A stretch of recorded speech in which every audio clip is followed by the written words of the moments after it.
Bir zamanlar insanlar çətinlikdə qalanda, ümidini üzəndə, əlacsız qalıb göz yaşına boğulanda bir söz vardı dillərində: yalvarmaq. Bu söz təkcə bir insanın digərindən mərhəmət diləməsi deyildi.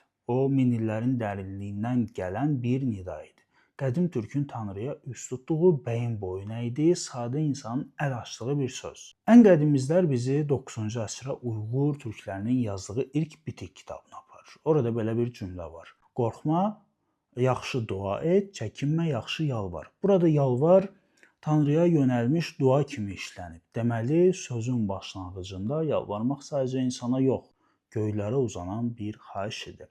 Daha sonra 11-ci əsrdə böyük türk alimi Mahmud Kaşqari öz məşhur əsəri Divan-ı Lüğət-ü Türkdə bu sözə yer verir. O yazır ki, nə qədər yalvarsan da faydası yoxdur. Burada artıq yalvarmaq həm də insanlar arasında işlədilən bir feildir. Yəni insan qarşısındakı bəndəyə acizanə rica edərkən də bu sözü deyirdi. Ən təsirli nümunələrdən biri isə Dədə Qorqud dastanındandır. Dəli Domrul ölüm mələyi ilə qarşılaşanda qorxu içində yalvarır.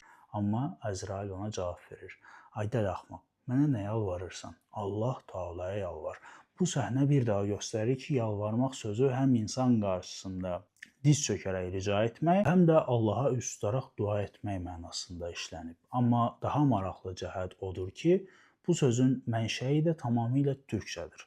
Alimlər göstərirlər ki, yalvarmaq sözü yal kökündən gəlir. Bu kök qədim türk dilində dil demək idi. Deməli, yalvarmaq ilkin olaraq dil tökərək nəsə istəmək mənasında yaranıb. Bir başqa izah isə onun qədim yal, yəni istəmək, diləmək feilinə bağlayır. Hər iki halda bu söz yad dildən alınma deyil, türkün öz yaddaşından doğan bir kəlmədir. Türkologiyanın nəhəngləri Gerard Clauson, Starostin, Həsən Eren və digərləri hamısı bu sözü araşdırıb. Və onların gəldiyi nəticə bundan ibarətdir ki, yalvarmaq ən qədimdən bəri bütün türk dillərində mövcud olub. Hər yerdə azacıq fərqli səslənsə də mahiyyəti dəyişməyib. Qazax türkçəsində jalbaru, Altay türkçəsində jalbarar formasında işlənməyi bu sözün sübutudur.